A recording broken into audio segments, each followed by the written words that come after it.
And now we're going to take you live to Newark, New Jersey, in a debate for New Jersey's 3rd District U.S. House seat. The candidates, Republican Representative Tom MacArthur and Democrat Andy Kim. This comes to us courtesy of NJTV. The Cook Political Report rates this race as a toss-up. You're watching C-SPAN, your primary source for Campaign 2018.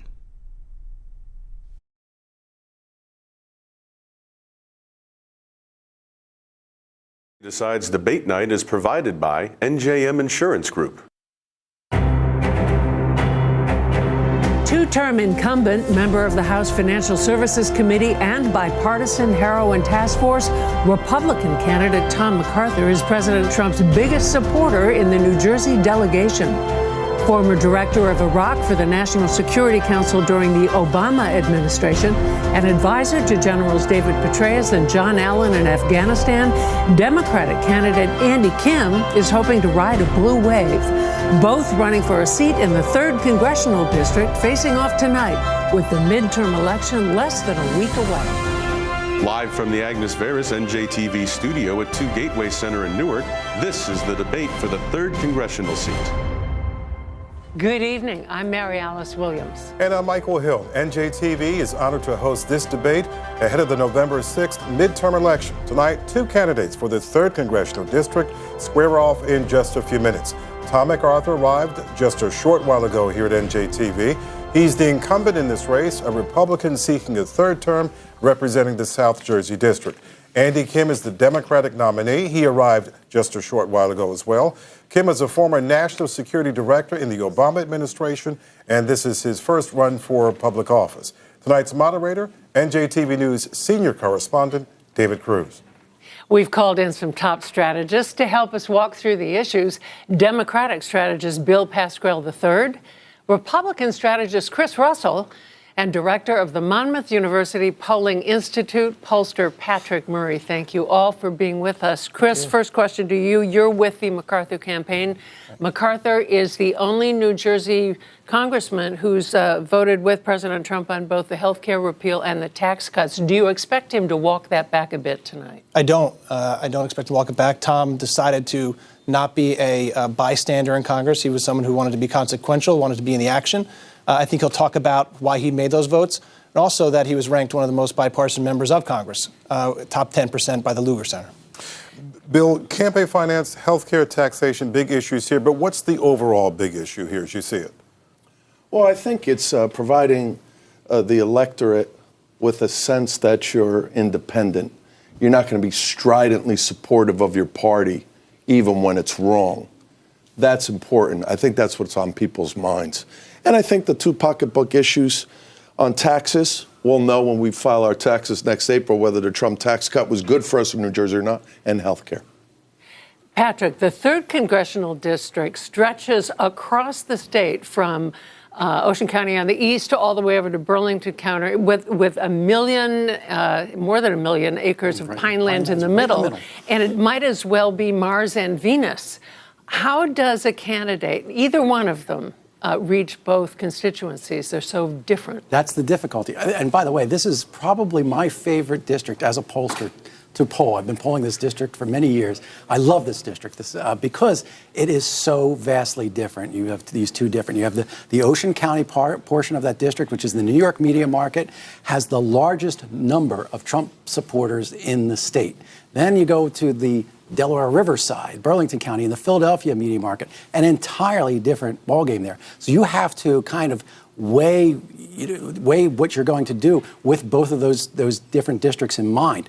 Now, in the past, the Ocean County portion of the district, which is smaller, has actually had more sway because the Republican has gotten a much larger advantage out of there. We're seeing in our polling, though, that that's being offset by this Democratic enthusiasm in the Burlington County portion of that district. And that's why this race is so close. Obama won this district in 2008. He won it again in 2012. Trump won it in 2016. Is that correct? Right. So this is just really, is this still a toss-up at this point in this district? Yeah, absolutely. It is a toss-up. And that's what we're finding. Districts like this across the country, there's a lot of these types of Obama-Trump districts in the Midwest are really a toss-up because those Trump voters, a lot of those Trump voters want change. And so they're looking for somebody who can bring change. And sometimes that also means the incumbent congressman could get tossed out. I think in this case, that's not the reason why this is close. I think it's that Democratic portion. But that's what makes this race interesting.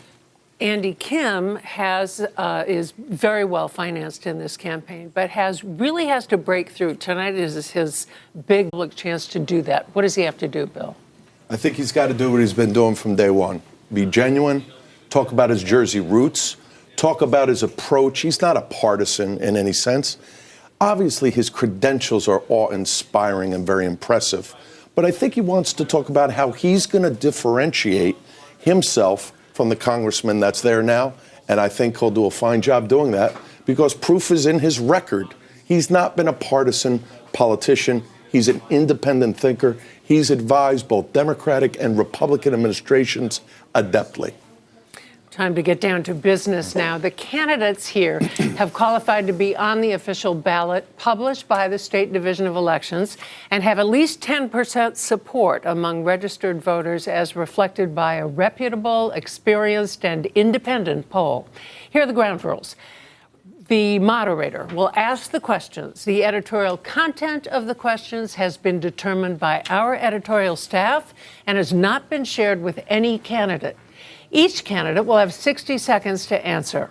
Should the moderator allow follow-ups or rebuttals, responses will be limited to 30 seconds. Each candidate will be allowed to pose one question directly to his opponent. While there will be no opening statements, candidates will be allowed 60 seconds for closing statements. And a coin toss chose the order of closing statements and podium positions. With that, we turn it over to senior correspondent David Cruz. Thank you, and good evening, everyone. Mr. Kim, Mr. MacArthur, thanks for being with us tonight. I want to begin with a discussion about some of the events that have taken place in the country over the past couple of weeks.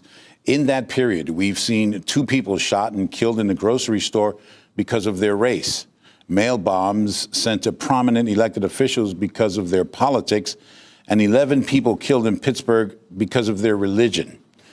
Many are seeing this as the natural regression of the harsh and sometimes offensive rhetoric that now dominates our national discourse.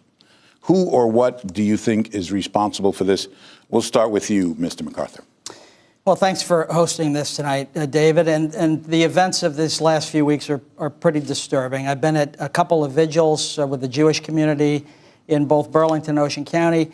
It is it's devastating that anyone can't go into their place of worship and worship freely. I think this is a time to try to bring down the angst. It certainly doesn't help. And I think when people say things and write things, they may be okay for many people to hear, but there are people that are on the edge, and they hear those things, and it can drive them over the edge. That said, the people that commit the acts are the ones responsible for the acts. And I think we go too far sometimes in trying to point fingers and politicize immediately after these events, and I don't think it's helpful. Mr. Kim, we'll ask you the same question. Well, thank you, David, for having us on this program. And I think this is incredibly important for the voters here in New Jersey. I think the last few days have been very devastating and tough for this country. And it calls upon us to have a civil discussion here talking to the voters. And that's what this is about. I think about how I was talking on the phone with a friend of mine in Pittsburgh, and she was telling me how her extended family was affected by the shooting. And I could hear the pain in her voice. And I started crying as well. And I didn't realize that my 3-year-old baby boy is right next to me. And he never seen me cry before and asked me what went wrong. And trying to explain to him what happened, it was so difficult. And it calls upon all of us to make sure that we have the kind of discourse, we have the kind of focus to have the unity that we need right now in this country to be able to move forward. Put aside our differences and recognize in the wake of this tragedy what we can do together. And that's what I hope we have going forward. All right, thank you both. Mr. Kim, the president suggested that the mass shooting in Pittsburgh could have been avoided if there was an armed guard in the synagogue. Do you agree with that? Well, what I'll say is that the situation there is complex, and we don't know what would have changed if there were different scenarios there. But an armed guard at every single synagogue or church is not the answer to these problems. The answers are for our leaders to come together, to be able to find sensible ways forward, to be able to do what the American people want.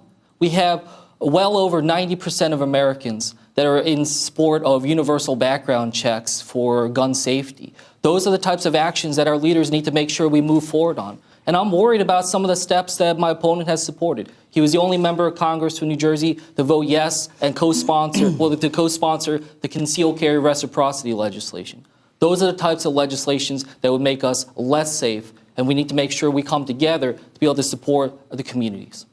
Mr. MacArthur, you can take 30 seconds to rebut. Well, I do get concerned when every time there's a tragedy, immediately people go to whatever their particular political agenda is. I made comments just the other night, remarks at one of the vigils, and I avoided doing that. But I do understand there's a legitimate discussion at the right time about gun safety issues. I have supported universal background checks. I voted for the Fix NICS bill to fix the federal system. I voted for the School Stop Violence Act and announced just a few weeks ago the first grant in BRIC for nearly $500,000. And I just introduced 2 bills in the last week to try to get at these safety issues. All right, Mr. MacArthur, we'll stay with you. A flyer supporting your candidacy featured a font style that mimicked the Chinese food restaurant menu, and it was condemned by many as racist. Another ad supporting you had the tagline, "Andy Kim is, quote, not one of us." Do you condemn these ads? Well, first of all, it wasn't my ad. It was an outside group, and they clearly stated in the ad that Andy Kim is a Nancy Pelosi liberal and not one of us. So I didn't say it, and I think it's people just race baiting is what it really is. 2 of my three children are a Korean descent. My only granddaughter is my Korean-American granddaughter who was born a year and a half ago. The idea that I'm racist is simply absurd, and it's my opponent should be standing and saying, let's not have race baiting. Instead, I think he's piled on and tried to get sympathy from people for it. It's a ridiculous argument. There's not a racist bone in my body, and he knows it. So why continue to foment that? All right. Mr. Kim, you want to take 30 seconds to rebut? Well, this is just continued distractions from the main issues of this campaign, where we need to be focused on what the voters care about, health care and taxes, these other issues that are at the front of this all. My concerns are, and the voters' concerns are about my opponent's record on health care, how he gutted pre-existing condition protections. Those are the types of actions and those are the types of issues that we should be focused on, not on these distractions that are taking us away from the main issues of November 6th. You look like you want to say something. Well, yeah, I'm sure we'll talk more about health care, but you continue to say things like that you know are dishonest. That idea, things like pre-existing conditions, you know that our bill specifically protected people's pre-existing conditions. You talk about an age tax, you know that that's been debunked by PolitiFact and others, but we're going to get to a deeper discussion about that. I'm sure we will, but you can't just keep saying dishonest things because it plays well. All right, let's talk about that when we get to that issue. Okay. We'll move on to immigration now. A caravan of several thousand migrants is approaching the U.S.-Mexico border. The president has said that there are, quote, bad people and suggested, quote, Middle Eastern people had infiltrated the caravan. He's threatened to close the border and send up to 15,000 active duty military personnel to the area. Is this an appropriate response? We'll start with you, Mr. Kim. I worked in this situation many times when the discussion about troop deployments were being made. And what I'll say is that is the most solemn and important role of the commander-in-chief, to think about what is going to be a responsible use of our military force, not only in terms of where they're going to be going, but also in terms of our military preparedness and the ability to be able to respond elsewhere. So when I look at what's happening, I haven't seen the kind of details and response by military leaders on why it's necessary to have that level of troop deployments there. We want to make sure we're protecting our border. We want to make sure we can protect our communities and support the government of Mexico as they're processing many of the migrants as well. But we want to do so in a way that is responsible. And we can't have an ounce of politics involved when it comes to our troop deployments, putting our armed service men and women in different locations and situations. So I hope that's the way that we proceed. Mr. MacArthur, an appropriate response? 60 seconds. Well, your campaign has received a lot of contributions from people that want to abolish ICE, that don't respect the law enforcement officers that are at the border trying to protect our country. I don't see where we can't be a compassionate nation and also be a nation that has the rule of law. And we cannot have people just wandering into the country. We can't. Whether there are people taking advantage of that caravan and slipping in, who knows? But is it possible? Of course it's possible. Most of the drugs coming into this country, most of the illegal heroin is coming across the southern border. We have to protect the border. I think General Mattis said it really well earlier today. He's sending troops in a support role, not a combat role, not a military role. That's the job of ICE. But they need help to put a physical barrier so that people can't walk in and then get released and create a problem for the nation. We have to have a secure border, and that's compassionate to our country, to our people. All right, Mr. MacArthur, the president says he wants to limit the number of legal immigrants. Important segments of the district's economy, including agriculture and tourism, rely heavily on immigrant labor. What do you think the impact of this policy could be on the local economy? Well, it's a real issue. We voted on 2 immigration bills before recess, and I voted no on the one that cut immigration numbers significantly for that very reason. We are at a low unemployment rate, a 50-year low unemployment rate. We can't continue to grow our economy if we don't have people coming in. But they have to come in legally. We have 1 million people coming in legally. We have years of backlog for people that want to stay in the country, want to become citizens. We can't let other people jump the line. Even as we give visas for people to come in seasonally, we can do that, but we can't just have people coming in and taking advantage of our immigration laws. That's not good for the country either. We have to balance both. Mr. Kim, you want to take 30 seconds to respond to that? Well, I agree. We'll want to focus on the legal pathways and make sure that we're going through that in the same way that my parents came to this country. I'm the son of immigrants, and this is something deeply important to me personally. So I hope we can make sure that we do that in a bipartisan way, be able to make sure that we take the steps that are needed to be able to address these issues. So I agree on many of those points. All right, on health care. We asked viewers to send us some questions that were important to them. The first of those concerns health care, and for that we turn to our partners at NJ Spotlight and John Mooney. John. Hi, David. As we've done in the previous debates, we're here in the newsroom monitoring and joining in conversations online, be they Reddit, Facebook, Twitter, of course. And over the course of the last month, we've heard from hundreds and hundreds of readers and viewers and talking about what they want to ask the candidates and then being able to pose some of those questions. The latest one comes from Lauren Rizzo, a 33-year-old IT consultant who, like so many of our readers, cares about healthcare costs. And much of her family actually are Canadians. I spoke with her today, and she, while obviously living under a single-payer system, while she's not necessarily advocating that, she says something must be done. And her question to the candidates is, what can we do about the rising cost of healthcare and health insurance? Thanks, John. That's one of the biggest issues you gentlemen know in the district. Mr. MacArthur, you were a key player in the efforts to repeal the Affordable Care Act. Let's start with you. How do we get costs down for seniors and working people particularly? Well, that has been my cost. In everything I've done is to bring costs down, to give states more flexibility, to do things like fee-for-service reform so doctors aren't paid just for activity, to do tort reform so that doctors aren't practicing defensive medicine, to bring prescription drug costs down by stopping other countries from freeloading off of our innovations, or putting a cap on what insurance companies can charge in deductibles and copays, to bring more transparency. I voted just before we left Washington on a bill that allows pharmacists to tell a person if it's cheaper for them just to buy the drug instead of going through insurance. These are solutions that can actually work. My opponent, and he might try to walk it back as he's done quite a few times, is on record in recording saying that he supports a single-payer system that the Wall Street Journal, Bloomberg have all said you would have to double the taxes of every person, every senior, every business, and you still couldn't pay for that single-payer system.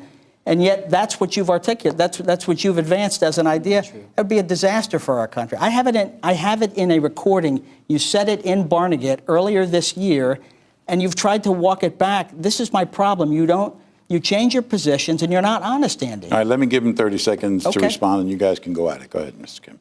Well, what I worry about on these issues are people telling me in this district that they pay $1,000 out of pocket every month for prescription drugs, or that they file for bankruptcy because of the health care costs of their son. Those are the problems that people are facing. This is personal. This is not about politics. I care about this, and I want to make sure everybody in this country has the health care that they need and deserve. And my opponent tries to take those words and twist them out of context. But you can't fix that with gauzy generalities. You need specific things that actually bring costs down. And you said to somebody asking you about a specific House bill, Medicare for All, that 125 Democrats have supported in the House, and you said you supported that. No, I did not. I said I shared the goal of having everybody in this country have health care. That's what I said, and you continue to twist my words, Congressman. What is he saying that you said that you say you didn't say? So what he said, someone asked me about a bill in Congress about Medicare for All. And I said that I support the vision and goal of having everyone in this country have health care. But I then specifically said I did not support that legislation. And I thought that there were flaws with it. And those were the exact words that I was using. And my opponent continuously uses this and twists it out of control. Perhaps if you didn't speak in gauzy generalities all the time and actually gave specific proposals for solving things, you wanted that audience to think that you were with them. It was obvious. You said you supported the goals. You've obviously listened to it recently again. Andy, the words, it's on my website. People can listen to it for themselves and hear your own words out of your own mouth. And I hope the whole context of that answer is on your website then. Not just some slice of it that you continuously do over the course of this campaign, taking things out of context. Is it an edited portion? I'll make sure it's all there. All right. Let's move on then. This question is for both of you. The president recently signed legislation aimed at curbing the opioid crisis, yet New Jersey is on pace to exceed 3,000 drug deaths in 2018. That would be a new record for the third consecutive year. Are we doing enough to combat this crisis? We'll start with you, Mr. Kim. Absolutely not doing enough on this crisis. We have over 70,000 Americans dying every year of drug overdose. This is a national security crisis. This is something we should approach with that same level of urgency that we do when it comes to terrorism, war, and conflict. We need to make sure we have an approach and a response that is commensurate with the problem. Our funding right now for the opioid crisis is a fraction of where it needs to be, and I hope that both parties can come together and be able to increase what we're doing. But we also have to recognize the threats that have come into play on the tools that we have right now. My opponent supported that health care repeal bill that would have gutted and cut $880 billion out of Medicaid. Medicaid is the #1 tool we have right now to be able to address the opioid crisis. Nearly 40% of Americans who are getting treatment for a drug addiction are getting it through Medicaid. That would have been devastating to our response to the opioid crisis. Mr. MacArthur, you're the co-chair of the bipartisan heroin task force. Same question to you. Does this bill do enough? It's never enough because we're losing people all around us every day. I was asked to chair this task force, and it brought me into a world that is difficult to be in because you see the devastation. But I will say this about the bill. One, it was about 50 different bills that we passed. 30 of them were written by members of the task force that I chair along with a Democrat. Equal numbers of Republicans and Democrats. Every single bill was bipartisan. Every single bill. That's our requirement, that they be bipartisan. We funded nearly $7 billion, billion with a B, to help communities fight back. Is it enough? It'll never be enough until we stop losing people, but it's by far the most that the government has ever addressed a drug crisis with, and it's a good start, and we're doing it together without partisan rancor, leaving things where we don't see eye to eye on the side and focusing on what we can do together. And that's the way that's how this has to go if we're going to have any success with it. You talk about money. Is money enough? Well, Money is critical. You have to get people into treatment. It takes time. Sending somebody in for 28 days is not enough time. But we did other policy changes, like lifting the exclusion in Medicaid that only allowed people to go to facilities with 16 beds or less. We changed that so they can go to any facility for help. We're doing a lot of things to try to help people. And one of those things has to be stopping the flow of drugs across the southern border. That's a big part of our border security issue. Where does the bill fall short in your mind, Mr. Kim? Take 30 seconds. Well, the funding on the opioid crisis falls well short. As the congressman said, about $7 billion that are being spent. With domestic spending on HIV/AIDS, that's in the $30 billion range, we can be doing a lot more to be able to do this. But it comes down to choices. We had the choice and the ability to be able to support what we needed to do with the opioid crisis. But instead, that focus moved away, and it was something that was my opponent and the Republican leadership put towards giving tax cuts to wealthiest Americans and the biggest corporations instead. That was a choice that he made. I would have made a different choice. You want to take 30 seconds on that? You're comparing two different things that it just seems like a cheap shot. We'll talk about tax cuts, I'm sure, and I'm not sure when you talk about $30 billion for HIV/AIDS, you're talking about the same time period. $7 billion in a year is a massive amount of federal support for this crisis. We need to do everything we need to do. This is a human tragedy. I've said before, and I believe it still, this is the #1 domestic issue facing our country, and it takes members of Congress working together, not pointing fingers, not acting like the other party caused the problem, working together. And that's what I've done and my Democratic co-chair have done on the heroin task force. All right, one of you mentioned taxes. We'll go there. Some estimates predict that the Republican tax plan will mean a savings of about $1,600 to the average residents of the district. The plan doubles the standard deduction, doubles the child care credit, and the $10,000 deduction for state and local taxes is larger than the average property bill in both Ocean and Burlington counties. Why wouldn't a voter in the 3rd District think that that's a pretty good deal, Mr. Kim? Great question. Well, over 40%, about 43% of people in the New Jersey 3rd Congressional District take the state and local tax deduction. And when you factor in, your statistic was just referencing property taxes. But with property taxes and income taxes, it's over the $10,000 cap in both counties. These are the problems that people are facing. And when it comes down to the people that I've met and talked to, a gentleman named Bob, a 90-year-old in Morristown, New Jersey, who told me that he's on a fixed income. And he's worried about how he's going to be able to pay his dues when he's not able to deduct his state and local tax deductions anymore. It comes down to people here. It's about their personal stories. And what we saw here was a direct choice to be able to give the biggest corporations and the wealthiest Americans major tax cuts and not giving the individual tax cuts, making those permanent, and then capping the state and local tax deductions. New Jersey pays enough. We only get 76 cents back for every dollar we put into the federal government. We should be making sure we stand up for that in Washington. Mr. MacArthur, on the other hand, this tax cut is costing something like $1 trillion or close to $1 trillion. Can the country afford that? Well, I'll answer that, but you said really well all the reasons why it was good to vote for the tax bill. The $1,600 is for a single person. The average family of 4 in this congressional district is saving over $3,500 a year, $35,000 over a 10-year period. And everyone knows where I stand. I voted on it, and I was one of the key negotiators that took the state and local tax deduction from $0 to $10,000. I think it's a fair question. Will you vote to repeal it? Because you say it's a disaster. You've called it a sham. You're going to have an opportunity to ask him a direct question later. In the meantime, I'll do the questions, but go ahead. But I think it's a fair question. If it's so terrible, are you saying you're going to repeal it and raise everyone's taxes in this district?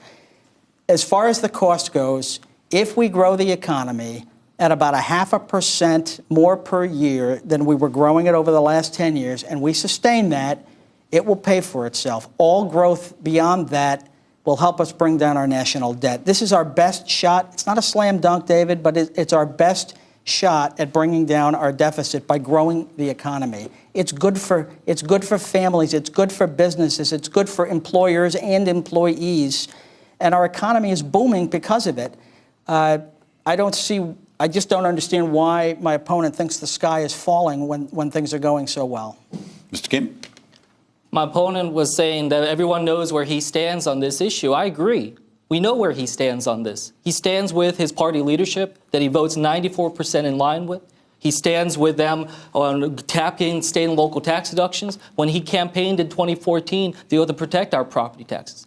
I stand with the delegation of New Jersey, the other 11 members of Congress from New Jersey, including the other 4 Republican members of Congress that voted against this tax law because they knew that it was a bad deal for New Jersey. I stand with New Jersey on this. Can I just respond to that? You said this before. I guess your idea of leadership is if people are going this way, you're just going to follow the herd, because that's obviously the way to go. Look, I don't relish being alone on any vote, but I didn't go to Congress for other people to tell me how to vote. I vote my conscience. I spent my life in business, and when I look at these tax cuts, I see something that is going to grow our economy, and that's why I've supported it. You say I follow party leadership. Andy, I've been named one of the most bipartisan members of Congress by an independent group, the Lugar Center. The Burlington County Times, when they endorsed me, cited my bipartisanship. I've been endorsed by groups that normally endorse Democrats. They didn't endorse you. The police, the fire union, the building trades, they all chose to endorse me instead of you because I actually am bipartisan. So I don't know where you can come off saying that I'm just following a party line. I've gone against the party when I need to, and I stand up for the things that I think are right, and I'm not there just to follow the herd, which I guess is what you think the job of a congressman is. It's not. You want to take a minute, 30 seconds to respond to that? The job of a congressman is to represent the people of their district. And my opponent failed to do that when he voted on this tax law without doing a single town hall, which he still hasn't done in almost 550 days, not giving us an opportunity to be able to tell him what we think. And that's why NJEA and a number of other organizations that endorsed him have now endorsed me. And the Philadelphia Inquirer, who endorsed me just the other week, endorsed him twice before and said he lost his way. And that's why they're endorsing me now. They also said you've been deceptive. Have you lost your way? I haven't lost my way. Look, I went to Congress as a businessman. I told people that I was going to work with everyone, Democrats, Republicans, to get things done. We have enough dysfunction in this government. We don't need professional protesters, which is what you've been for the last 3 years. We don't need protesters in Washington just stirring the pot. That doesn't accomplish a thing. So no, I haven't lost my way. I'm doing what I said I would do. I'm working with people across the aisle. I work with the president when I can. And when I disagree with him, I say so. Bipartisan enough for you, Mr. Kim? No, he's not. He's not bipartisan enough. He cites the Lugar Center, which goes into co-sponsorships of different bills. But what the people of this district care about is his voting record. And he votes 94% in line with the party leadership, the highest in the entire state of New Jersey. And that's the focus of the people of the Jersey Third when they think about, is he bipartisan? The answer is no. All right. We asked you both to prepare a question for your opponent, the order of which has been determined by a coin toss.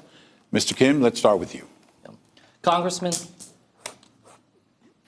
the voters of the New Jersey 3rd Congressional District, when I talk to them, they worry deeply about, and they're tired of politicians and who are earning millions of dollars while Washington is supposed to be representing the people of their district. You were investing nearly $1 million in the lead up in healthcare companies in the lead up to your efforts on the healthcare repeal bill. I want to ask you if you will commit to divesting from companies and corporations that have business in front of Congress, business in front of the work that you were doing in Congress. Andy, the premise of your question is, first of all, is ridiculous. And anyone can Google and see that I'm not needing to play the kind of games that you're suggesting. When I got on the Armed Services Committee, I divested myself of all defense stocks. When I got on the Natural Resource Committee, I divested myself of all stocks that had anything to do with that committee. Didn't have to do it either time.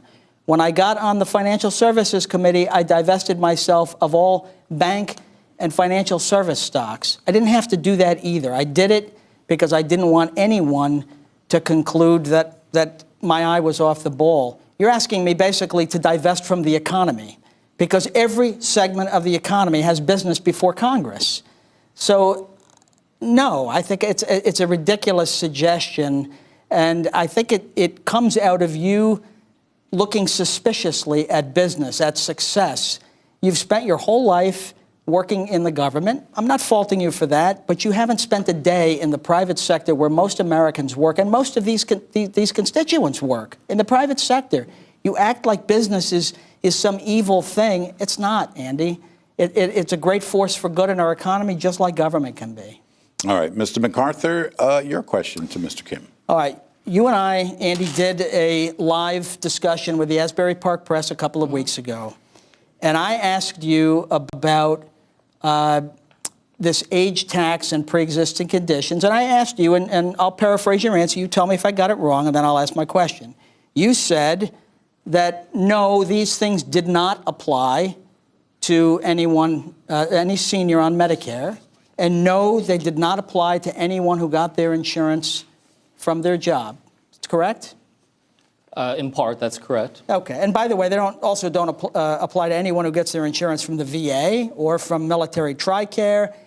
So you acknowledged that all this noise about age tax and pre-existing conditions was all from the the American Health Care Act was all for a small group of people in Obamacare. My question for you is, why then, since it has never applied to seniors, why then have you flooded with millions of dollars of advertising? You have flooded senior citizens with scare tactic mailers and advertising, telling them that they're getting an age tax, telling them that they're going to lose coverage for pre-existing conditions. They're on Medicare, Andy. You are fear-mongering among seniors. Let me get you to a question, though, Mr. I'd like to know MacArthur. why. How could you do that when you know, how could you specifically target senior citizens when you know none of this stuff ever applied to them, ever?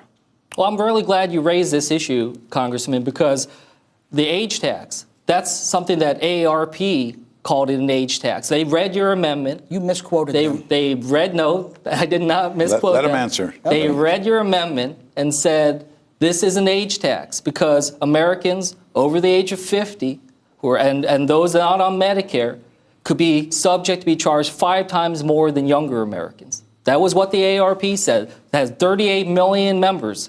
I trust them. I trust their words and I trust their analysis, an independent organization.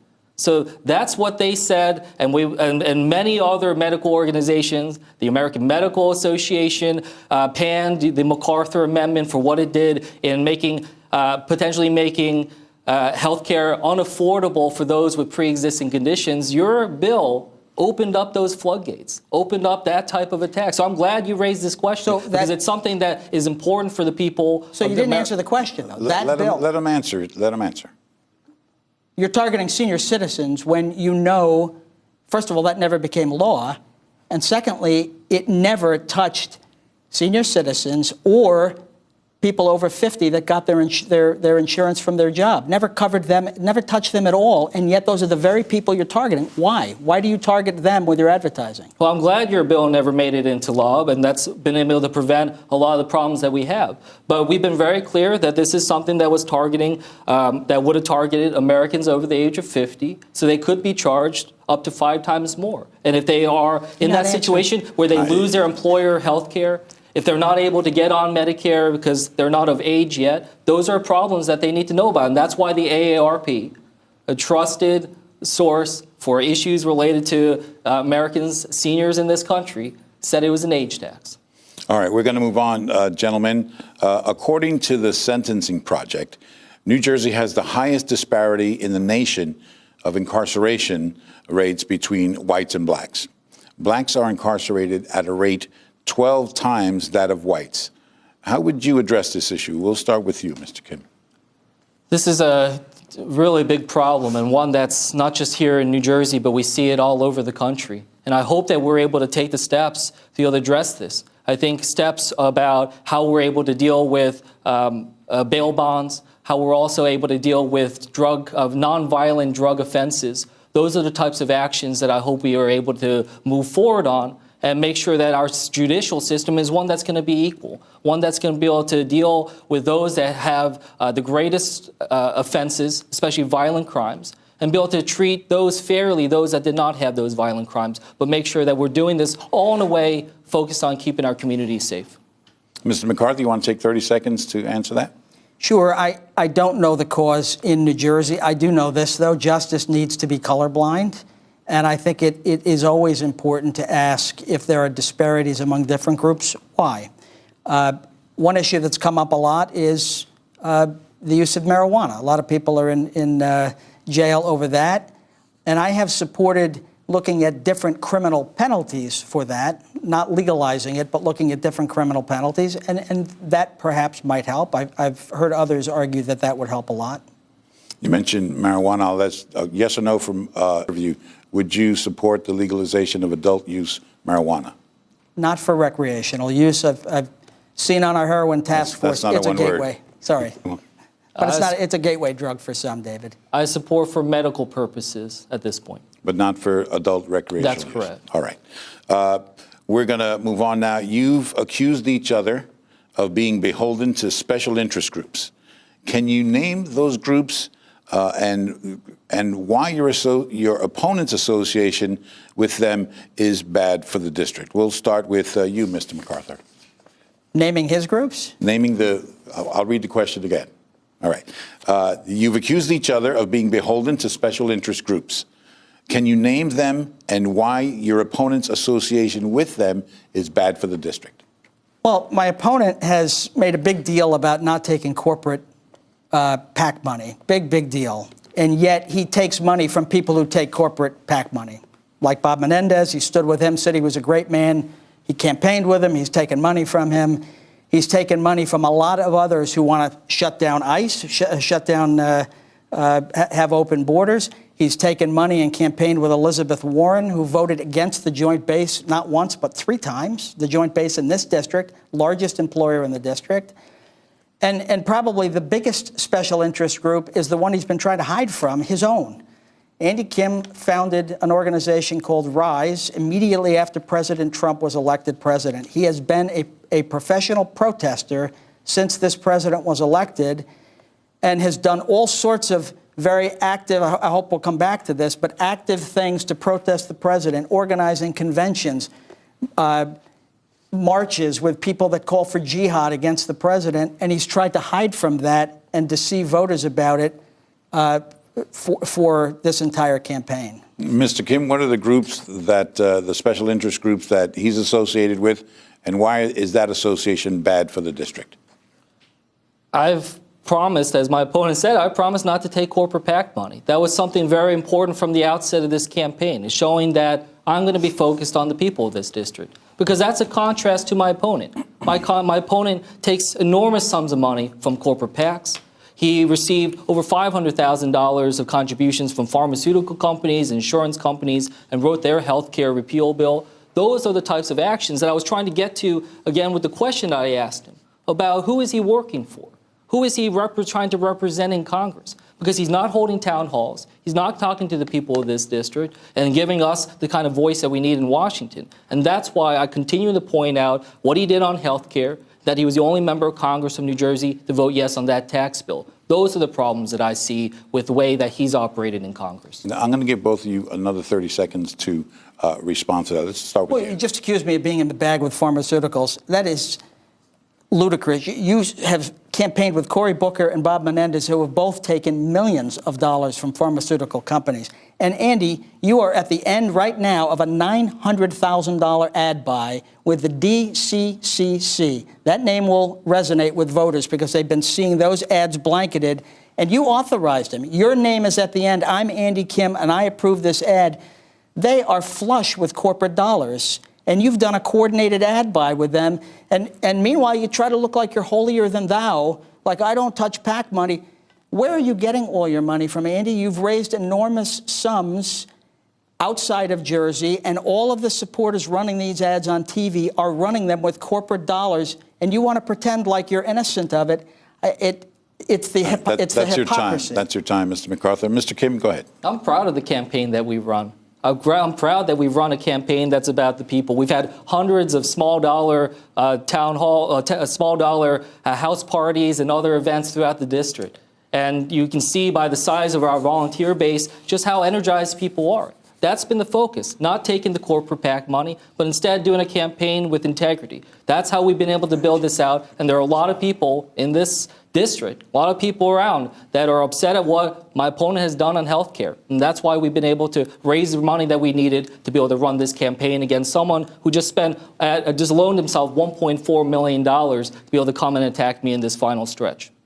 All right, but you didn't answer the question. $900,000 you just spent with the DCCC. You didn't respond to it. All right, let's turn to a discussion of Social Security, Medicare, and Medicaid, so-called entitlement programs. Our business correspondent, Rhonda Schaffler, has this report. Social Security, which provides guaranteed income in retirement, has been in place since the 1930s. Medicare and Medicaid, which provide health care to senior citizens and the poor, have been in place since the 1960s. And while millions currently receive these benefits, some of the programs are running out of money.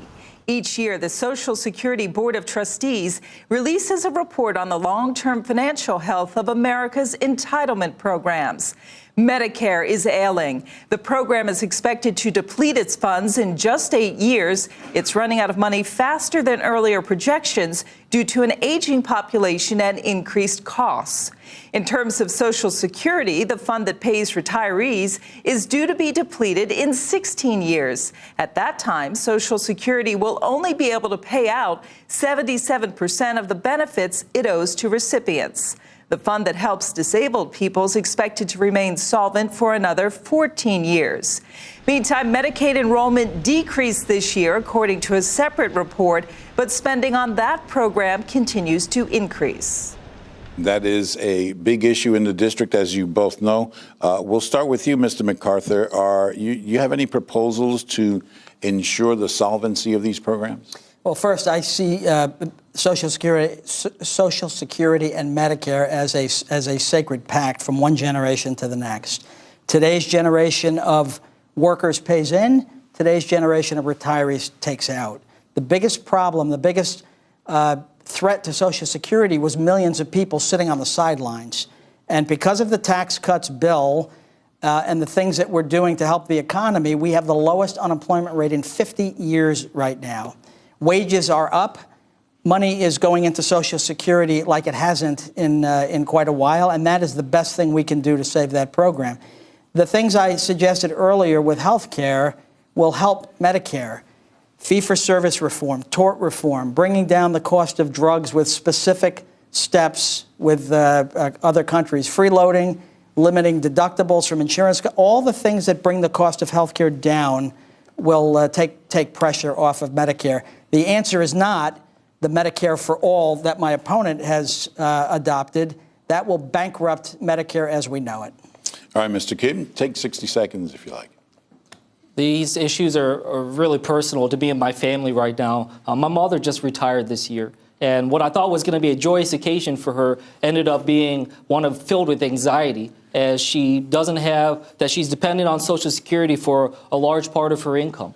And she's got multiple different pre-existing conditions, and she worries about her health care under Medicare. So these are very personal. And I've gone around and talked to so many people across this district that are worried about these. So we're trying to find solutions, because my mother came to me and she said, you know, why do we hear from Republican Party leadership, Senator Mitch McConnell most recently, when they're saying and talking about these entitlements, as they call them, instead of the earned benefits that they are, and saying that those are the sources of the problems that we face with our debt, rather than the tax law that they just put into place that ballooned our deficit.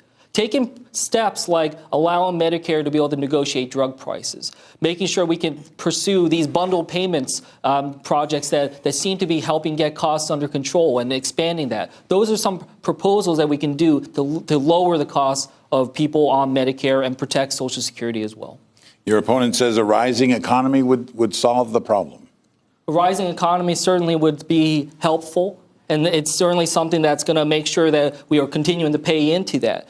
But when we see with this tax law just took 3 years off the Medicare trust fund because of the lower amount of revenue coming into the government. These are the types of actions that we need to buffer against, make sure we get things on a better path. And I agree with my opponent that these are promises that we have to make to the American people, And that's why I want to take these steps to always say we will stand up for their Social Security, their Medicare, and their Medicaid as well. You want to take 30 seconds?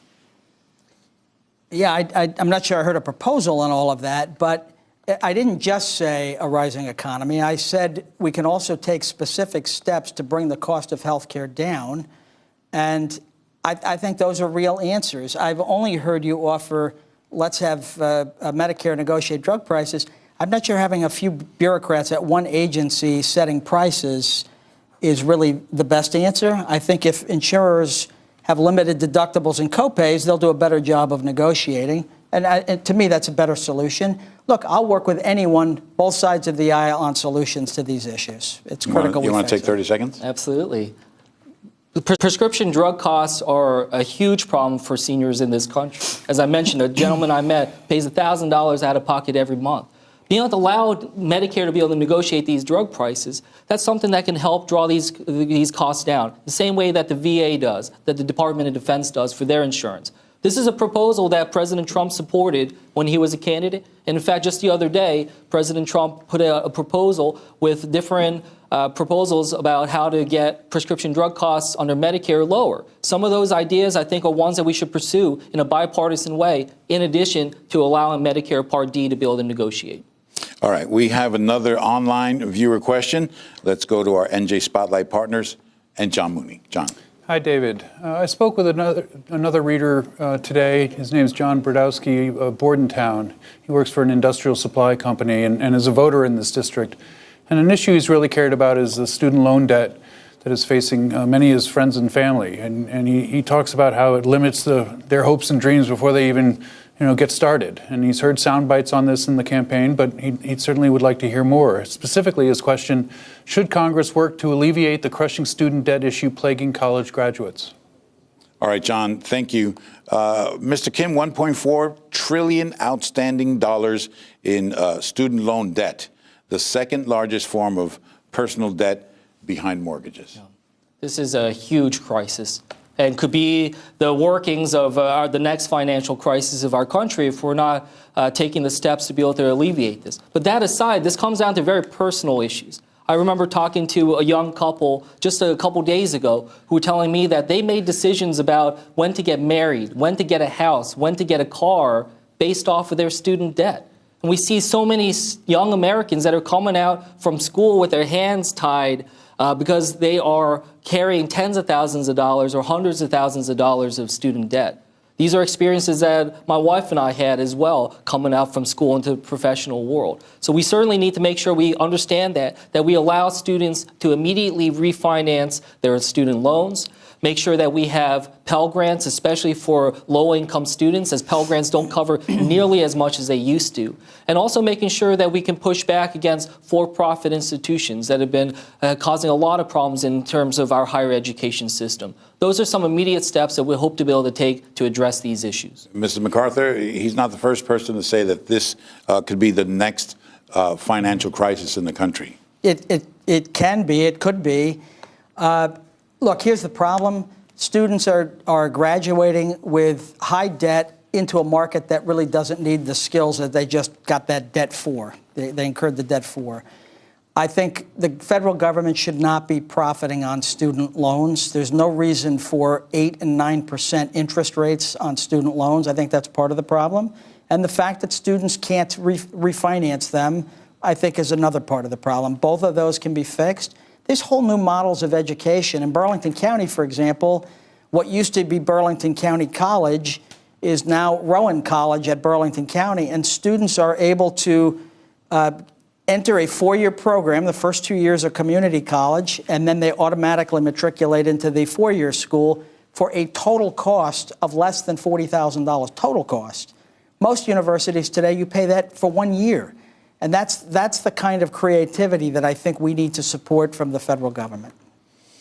You want to take 30 seconds? I agree. I think those are some really innovative steps that universities and businesses have been doing. I think these pipelines between some of our local education institutions into jobs, especially small businesses, these are the types of actions that we should be supporting, making sure that we help as many young Americans be able to transition into professional careers as soon as possible. I think those are steps in addition to making sure we're also focused on apprenticeships and trade schools, making sure that there's no one-size-fits-all, that we're making sure that education across the board is being pushed forward and supportive.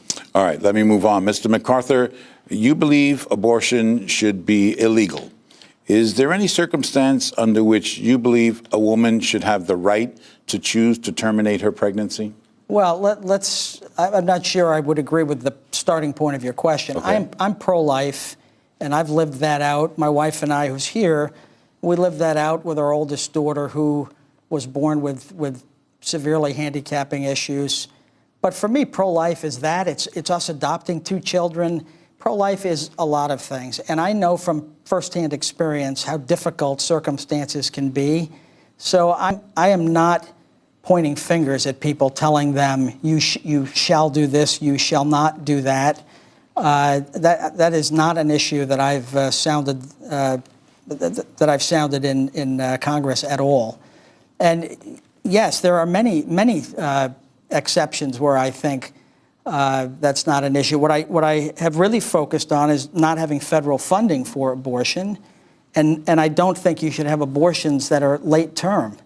I think most Americans agree with that, but the basic issue has been resolved by the court many decades ago, and I have not been somebody trying to push back at that. All right. Mr. Kim, you support legal abortion. Is there any circumstance under which you believe government should have the authority to curtail those rights? This is a very personal issue as well, as many of these issues tonight that we discuss are. I am so sorry for the tragedy that my opponent has had to go through in your life. I had a health crisis not nearly as severe or as difficult as my opponent's. But last year, my wife and I went to the hospital, and we were told that our baby-to-be that we were expecting did have some health problems. And going through that experience, however small our crisis was compared to what my opponents faced and other Americans have faced, it was such a terrifying experience. And one that I'll tell you, going through that is a decision for families to be making, not government in the room telling us what can or cannot be done. It's something for families seeking the support and advice of medical professionals. That's where the decision should lie. All right, we'll move on. The ocean is one of the region's greatest assets and increasingly one of its biggest threats. We hear some of that in this report from senior correspondent Brenda Flanagan. Streets and homes along the Jersey Shore will flood 26 times a year or more just from rising tides, a recent study forecast. 79,000 people live in these areas that are at risk of chronic inundation over the next 30 years. We're getting more tide here than we've ever had before. When I was growing up here, we never had tide. The Union of Concerned Scientists compiled a map showing towns vulnerable to inundation, some 60,000 homes. That means a combined $390 million in local property taxes wiped off the books. $27 billion of real estate that could go underwater for real. Devastation for towns and families simply from rising oceans. Look at the plight of the people who own property there. If they can't live there and want to sell, nobody's going to buy. I'm sure it is probably inevitable. It's, the water levels are rising everywhere. The federal government spent billions on retaining walls, bulkheads, and beaches. They're buying time, scientists say, before flooding makes the barrier islands just too expensive to protect. Mr. MacArthur, you support the National Flood Insurance Program. The Pew Charitable Trust reports that the most extreme cases, that is, repeated flooding, make up about 1% of the actively insured, yet they account for about 30% of claims. Meanwhile, the program is $25 billion in the red, and as we just saw, sea levels continue to rise. What alternatives do you propose to the status quo? Well, and it's not even just the flood program. The current flood program exists right now because I introduced the bill that continued it over the objections of my committee chairman, but it's critical for this area. Sure, there are reforms that would help the program, but flood insurance has to be available, it has to be affordable, and we need a long-term reauthorization, and I fought for that. But there's other issues, too. I'm a co-sponsor of the National Estuary Program bill that protects Barnegat Bay, and I've been a big supporter of the Land and Water Conservation Fund that does a lot of reclamation work. And we need to look at our environmental treasure in South Jersey in total. We need to protect the environment around us. We certainly need to make sure that families that are subject to natural disasters have the protection of the National Flood Program. And when I go back after Election Day, that is my #1 priority, is to get a long-term bill passed before November 30th. All right, Mr. Kim, one of the proposals to help mitigate the problem is incentives and/or subsidies for residents who agreed to relocate. What would you say to those longtime residents who are loath to give up their waterfront property? Well, I just had a conversation just 2 days ago with a number of families that were still, they're survivors of Superstorm Sandy and still not back in their homes. And as we gathered in an unfinished home, many of them talked to me about the problems that they're facing. And a woman, Nancy, was telling me that she's in this situation where she doesn't have enough money to be able to finish her home, but she also doesn't have an option to be able to get a buyout. You know, those are the types of actions that we should be able to give people options if they want to. If they want to be able to move out, if they feel like that's not a place that they want to be, especially after 6 years of trauma of not being able to be in their homes. Those are the types of actions, as well as other steps that we can take to be able to secure communities, raising roads, working with the Army Corps of Engineers, who is doing the survey, and hopefully we'll be able to speed that up. But it's always about having the community voices in there and making sure we hear voices like Nancy and others who say that they want options for how they can move forward. All right, I want to switch gears to foreign policy now. Mr. Kim, do you think the U.S. standing in the world is better or worse than it was 2.5 years ago? As someone who's worked in national security over my career, we always approach these issues of coalition building, making sure we have a strong team. When we went forward and went against and countered ISIS in the Middle East and Iraq, we had over 60 nations around the world come together and support us. When I lived in Afghanistan, I was a civilian strategic advisor to General Petraeus and General Allen. I lived on a NATO military base there, where our partners and our allies were supporting our mission, that they came to our defense after September 11th. Those are the actions of a global leader, building those coalitions, making sure we understand our ties and alliances, and do that in a responsible way that isn't about politics. I always say the last place that partisan politics belongs is in national security. So right now, when I see that our alliances are strained, that we are, especially those alliances that are most strong, like Canada and European nations, those are issues that make me worry that we're not going to be in a position we need to be able to counter the national security threats that we face together. All right, I'm going to give you a strict 30 seconds, Mr. MacArthur. Better or worse than over the past 2.5 years? Far stronger, and I'll take that 30 seconds to say you have been accused by numerous papers of dramatically embellishing resume puffery. Let's stay on the subject. But when you answer, you had an opportunity to ask him a question. You got it. Answer this question. 30 seconds, which you much stronger. But when he says he was a strategic advisor to the top general, and he was instead in a think tank, and the group in general advised, he's puffing his resume and making himself sound like a national security expert. That's a problem. That's the dishonesty that has characterized this entire campaign. He was given 2 Pinocchios by Washington Post, David, for exactly this sort of thing, calling himself a national security officer for George Bush when he was an intern and an entry-level position. All right, Mr. Kim, you want to take 30 seconds? I'm proud of my record in national security. I'm proud of the work that I did out in Afghanistan or in the Situation Room over at the Pentagon. That's why General Petraeus himself said that I served with distinction on his personal staff. So you're incorrect, Congressman. I know you don't understand the different situations and the staffing of general officers. Maybe you would have if you ever visited our troops in Iraq or Afghanistan during your time in Congress.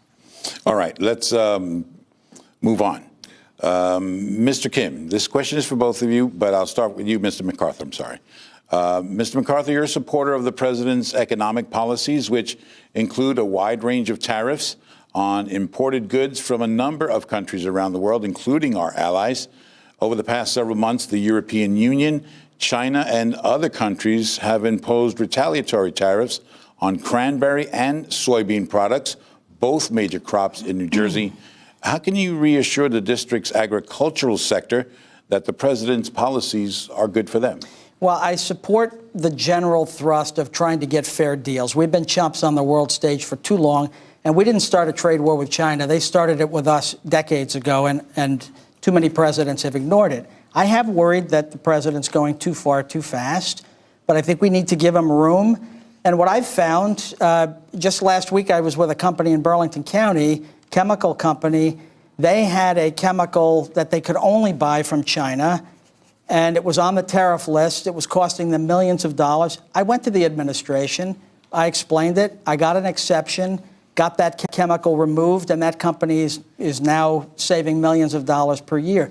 I think having strong policy, tariff and trade policy, and then making exceptions, I think is a winning recipe for this country. Mr. Kim, take 60 seconds on the same question.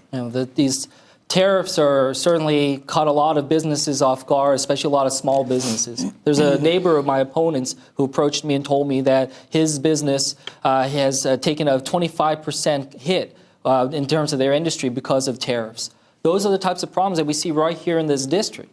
And what I always want to make sure we do is focus on the American workers, make sure that they're getting a fair deal, that we're making sure that environmental standards and labor standards are being fair across the globe. But we can do this in a way that's strategic.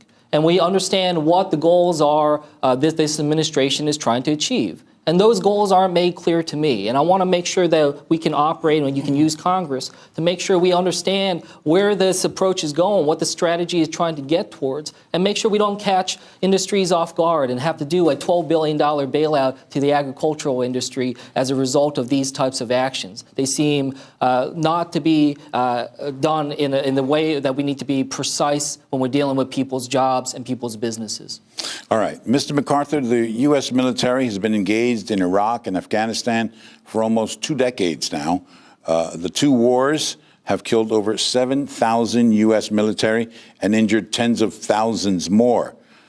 Some estimates put the civilian casualty rate at over 500,000 civilians, with both countries seemingly no closer to peace than when these wars began. Is it time to consider pulling back from these operations, and how do we accomplish that? Well, I think the president has tried to focus efforts. The last president tried as well.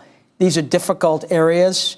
My opponent has claimed involvement in that. I do wonder sometimes if he put, the JV squad in President Obama's ear, but that was a disaster. The policy of the last administration with the Yazidis, where tens of thousands of them were killed because we dithered. We didn't allow coalition countries to do what they needed with ISIS. This president has made a lot of progress with ISIS. They basically have been wiped off in terms of having a physical caliphate. They've been wiped off the map. Why wasn't that done when my opponent says that he was a national security expert in that very part of the world? And yet we get a new administration with more resolve, allowing coalition partners to do what they need, not micromanaging the Department of Defense from the White House, and suddenly we have amazing results. Mr. Kim, 60 seconds, same question. I've worked on Iraq and Afghanistan over the course of my career. And I approached this as a civilian advisor out in Afghanistan, approached it working at the Pentagon, working at the White House. And that whole government approach is what's needed. That strategy, having a good team and a good strategy moving forward. And this is something that I'll admit that both sides of the aisle, both administrations, the last 3 administrations have not been able to do in the way that we need. We have now U.S. military servicemen and women who are going to be able to go to Afghanistan this year, who were in diapers on September 11th.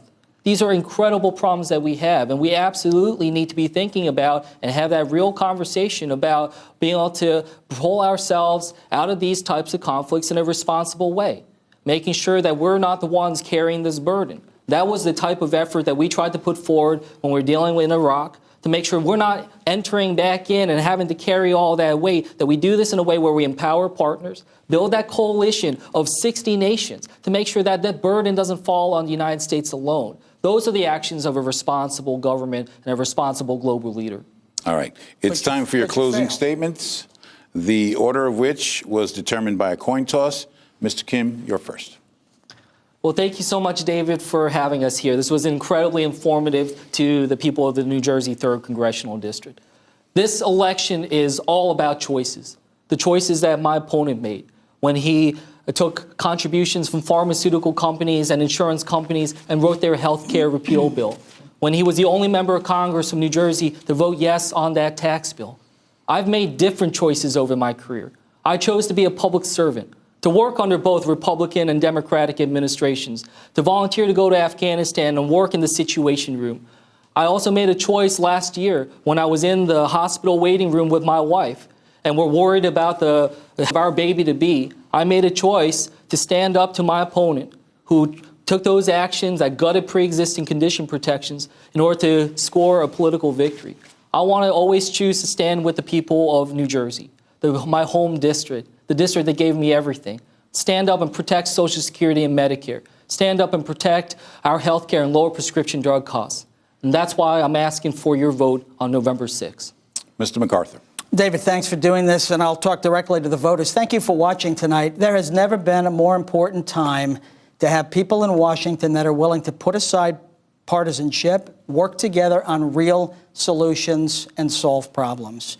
I said 4 years ago when I went to Congress that I would be that person, and I've kept my word.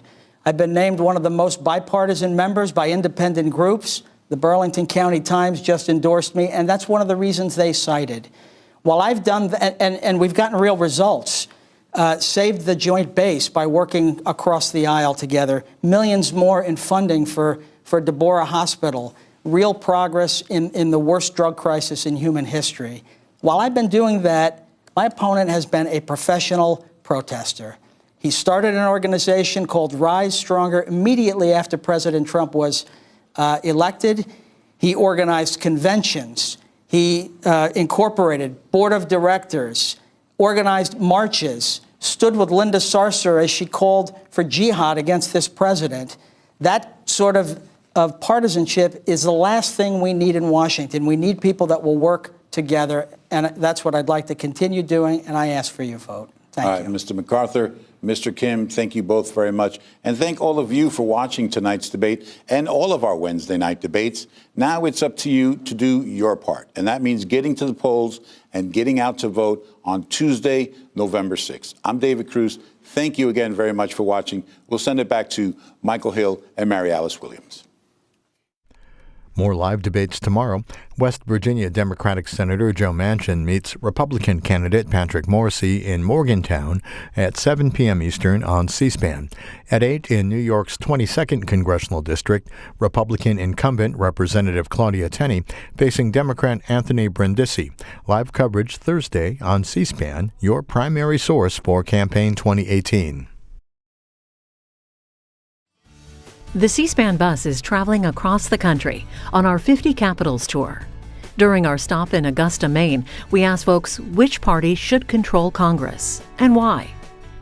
I'm looking forward to having a Republican majority in the next Congress.